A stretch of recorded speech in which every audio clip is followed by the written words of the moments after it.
안녕하세요. 온라인 인권교육 콘텐츠 시간입니다. 이번 시간에는 학교폭력에 대해서 알아보겠습니다. 두 사람이 시소를 타고 있네요. 보니까 남자 쪽 시소가 내려가 있고 여자가 위로 올라가 있어요. 누가 무거워서일까요? 네, 남자가 더 무거우니까 밑으로 내려갔죠? 서로의 무게가 다른 거예요. 자, 그런데 이번엔 남자와 여자가 높이가 똑같아요. 그럼 무게가 같다는 것이겠죠? 그런데 이번엔 남자와 여자의 몸무게를 잰 것이 아니에요. 무엇의 무게가 같아서일까요? 바로 인권의 무게입니다. 이렇게 인권은 나이나 힘이 세고 적고 학년에 상관없이 모두 갖고 있는 무게는 똑같아요. 모두 똑같이 인권을 갖고 평등하다는 것이죠. 이 그림을 보세요. 그림을 보면 한 가족이 다 같이 웃고 있죠? 우리 모두의 인권의 무게는 같기 때문에 여러분의 부모님과 가족 모두 똑같이 존중받을 수 있고 같이 행복할 수 있어요. 그림을 보니 비가 오네요. 친구도 나도 우리는 이렇게 똑같이 인권으로 비에 젖지 않게 안전하게 보호받을 권리가 있어요. 두 학생을 인권이 우산이 되어서 비를 막아주고 있네요. 인권의 역할이 무엇인지 알겠나요? 모두 똑같이 안전하게 살 권리가 있도록 인권이 보호해준다는 뜻이에요. 이렇게 우리가 모두 폭력으로부터 보호받아야 하는 귀한 존재라는 것을 어떤 권리로 표현할 수 있을까요? 이것을 바로 존중받고 안전할 권리라고 합니다. 그림을 보아요. 한 학생이 한숨을 쉬고 있고 그 뒤에서 소곤소곤하며 따시킨다거나 돈과 옷을 막 빌려달라고 하고 보기 싫다고 말하고 다니네요. 이것은 어떤 상황일까요? 뭔가 이 학생이 안 좋은 상황인 것 같아요. 이렇게 누군가 여러분을 괴롭히는 것이 무엇이며 여러분이 이럴 때 어떻게 해야 할까요? 그럼 오늘 알아볼 내용은 무엇인지 살펴볼까요? 앞에서 보여준 누군가 나를 괴롭히는 것과 관련이 있어요. 오늘 이번 시간에 알아볼 내용은 폭력은 어떤 것이 있고 우리를 보호할 방법이 무엇인지 알아보겠습니다.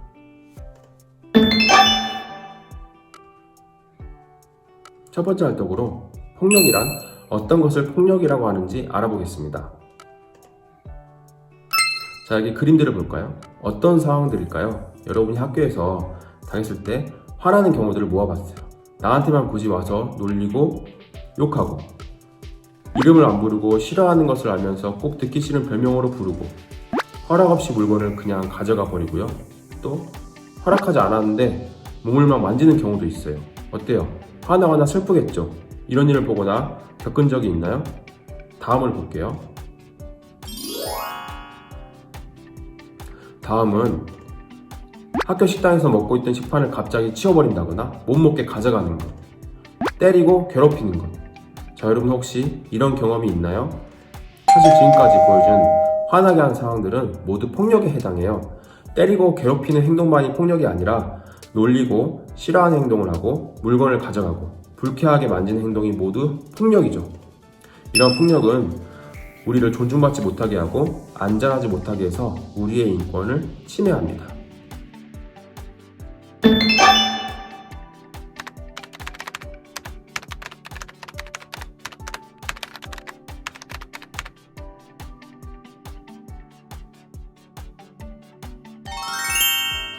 자, 앞에서 본 폭력들은 크게 세 가지로 나눌 수 있다고 합니다. 그림을 보면서 하나씩 살펴볼까요? 먼저 첫 번째, 언어폭력입니다. 말로 여러 사람 앞에서 여러분의 이미지를 나쁘게 하거나 비하하는 모욕, 협박하는 것으로, 그리고 또 인터넷이나 메신저로, 문자 메시지로 여러분의 존중받고 안전한 권리를 침해하는 것을 말합니다. 두 번째는 여러분의 몸을 때리거나 아프도록 고통을 주고 강제로나 아니면 속여서 어디론가 끌고 가는 것도 신체 폭력이라고 합니다. 다음, 세 번째, 정신적 폭력은 따돌림과 같이 나를 의도적이고 반복적이고 눈치채도록 피하거나 싫어하는 말로 바보 취급하고 놀리거나 부끄럽게 만들거나 다른 아이들과 놀지 못하게 해서 정신적으로 괴롭히게 하는 것을 말합니다. 이렇게 폭력은 크게 언어, 신체, 정신적 폭력으로 3가지 유형이 있습니다. 그 밖에 이런 것들이 있어요. 여러분은 이 중에 어떤 폭력을 본 적 있나요? 첫 번째는 강요입니다. 강제적으로 심부름을 시켜요. 간식 셔틀, 와이파이 셔틀 같은 거죠. 또 하기 싫다고 해도 어떤 것들을 하게 시켜요. 다음은 성폭력입니다. 다음 시간에 더 자세히 다룰 텐데요. 성폭력은 폭행, 협박을 해서 성행위를 강제하거나 성적 모멸감을 느끼도록 하고 성적인 말과 행동을 함으로써 수치감을 느끼도록 하는 행위를 말해요. 마지막으로 금품갈취, 돈이나 물건을 뺏는 것을 말해요. 돌려줄 생각이 없으면서 돈, 옷, 여러 가지 것들을 빌리거나 되돌려주지 않죠. 여러분들은 혹시 이런 폭력을 경험해보고 당한 친구들을 본 적이 있나요?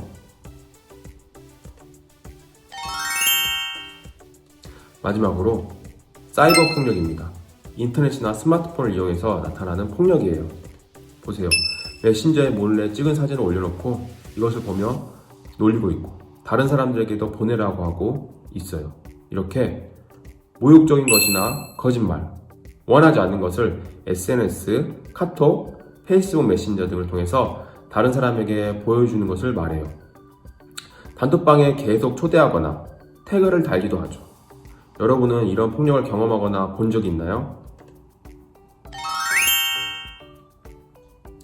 여러분은 앞에서 보여준 폭력을 경험하면 어떻게 해야 될까요? 저는 폭력이 반복되는 것을 참으면 어느새 폭력에 익숙해져요. 그리고 결국 몸과 마음을 병들게 해요. 누가 봐도 태가 나기 시작할 거예요. 주변에 알리는 것도 필요해요. 그렇다면 이럴 때 때리고 싸우는 것이 맞을까요? 아니에요. 때리면 여러분이 오히려 신체 폭력을 일으키는 사람이 될 수도 있어요. 상황이 더 안 좋아지는 거죠. 좋지 않은 방법이에요. 다른 방법으로 해결해야 해요. 이런 상황이 여러분에게 일어나면 여러분은 먼저 다음과 같은 말로 분명히 여러분의 생각을 말하는 게 필요해요. 괴롭히지 마. 기분이 나쁘다. 장난 같지 않으니까 하지 마라. 혹시 별것 같지 않는 작은 폭력이라도 그렇게 느껴도 용기 있게 싫다고 말하고 또 주변에 도움을 요청하세요. 이렇게 말했는데도 멈추지 않는다면 먼저 첫 번째 방법. 어서 선생님에게 말하세요. 선생님은 여러분이 폭력을 당한다면 그것을 신고해야 하는 의무가 있어요. 또 학교는 학교폭력 대책자치위원회가 있어서 학폭이라고 하죠. 여러분을 괴롭히는 사람에게 그 대가를 받도록 할 수가 있어요.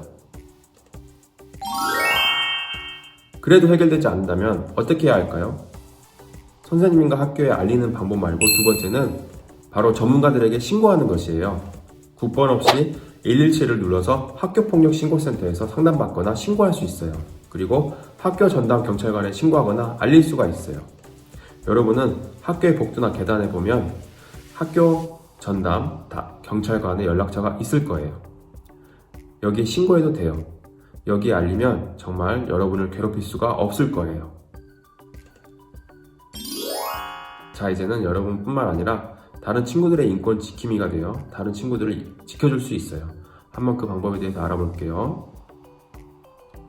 만약 친구가 괴롭힘을 당한다면 어떻게 해야 할까요? 먼저 괴롭힌 친구에게 그것을 멈추라고 말할 수 있어요. 용기가 필요하겠지만 옳지 않은 행동에 대해서 말할 수 있어야 해요. 앞서 말했듯 친구가 괴롭힘을 당하는 것을 보고 그만하라고 했는데도 멈추지 않는 경우, 또는 여러분이 공개적으로 그만하라고 하거나 상황을 알리기 힘들거나 어려울 때가 있어요. 이럴 때 어떻게 해야 할까요? 바로 학교폭력을 조사할 때 써서 알리거나 비밀 편지함을 이용하는 방법, 그리고 선생님에게 도움을 요청하는 방법이 있어요. 또 어떤 방법이 있을까요? 학교폭력을 당하는 친구들은 신고했다가는 자신이 신고한 것이 들킬까봐 두렵고 무서워서 신고하지 못하는 경우가 많아요.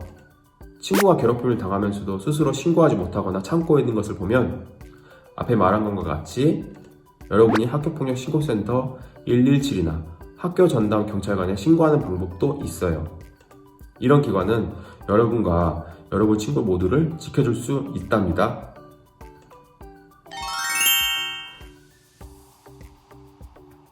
그렇다면 우리가 학교폭력을 예방하기 위해서는 평소에 어떤 생각을 해야 할까요? 누구도 여러분에게 폭력을 사용할 수 없고 여러분도 다른 사람에게 폭력을 사용하면 안 돼요. 나이가 많거나 적거나 힘이 세거나 약하거나 성격이 활발하거나 조용하거나 모두 똑같이 평등하다고 생각해야 해요. 그러면 학교폭력을 예방할 수 있는데 도움이 돼요. 다음 오늘 배운 폭력으로 인권을 침해당했을 때 도움받는 방법을 정리해 볼게요. 하지 말라는 말을 해보았는데도 그래도 안 되면 주변 사람이나 법을 이용하여 국가의 도움을 받는 거죠. 먼저 부모님과 선생님께 알리거나 우리에게 도움을 주는 117과 같은 학교폭력 신고센터에 전화해서 상담을 받을 수도 있어요. 전화하기 어렵다면 아는 사람에게 전화를 해달라고 하면 돼요. 또는 믿을 수 있는 사람과 함께 상담받을 수도 있어요. 이렇게 전문기관에서는 여러분의 이야기를 들어줄 준비가 되어 있으니까 힘든 점이 있다면 이용할 수 있어요. 지금까지 학교폭력에 대해 알아보고 여러분이 할 수 있는 행동들을 배워보았습니다. 두 번째 활동은 잠시 영상을 멈추고 선생님께서 나눠주는 활동지를 가지고 함께 풀어봅시다. 오늘 배운 내용을 생각해서 한번 문제를 풀어볼게요. 폭력은 크게 세 가지 형태가 있습니다. 이 중에서 폭력의 형태가 아닌 것은 무엇일까요?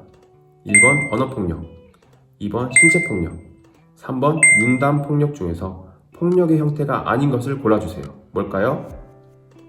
네, 정답은 3번 융단폭력입니다. 융단이 아니라 정신적 폭력이었죠. 다음은 인터넷이나 스마트폰을 이용해서 모욕적인 사진이나 거짓말, 원하지 않는 것들을 SNS, 카톡, 페이스북, 메신저 등을 통해서 퍼뜨려서 괴롭히는 폭력을 어떤 폭력이라고 할까요? 네, 바로 사이버 폭력입니다. 다음 빈칸에 들어갈 말은 무엇일까요? 학교 안에서 폭력이 있을 때 여러분을 지키기 위해 신고할 수 있는 학교폭력 신고센터. 전화번호는 무엇일까요? 그림에 힌트가 있네요. 7로 끝나네요. 네, 정답은 117이었습니다. 다음은 OX 퀴즈입니다. 우리 모두 폭력으로부터 보호받아야 하는 귀한 존재라는 뜻을 가진 권리는 존중받고 날아갈 권리이다. 이것은 맞을까요? 틀릴까요? 네, 틀렸습니다. 날아갈 권리가 아니라 안전할 권리였습니다.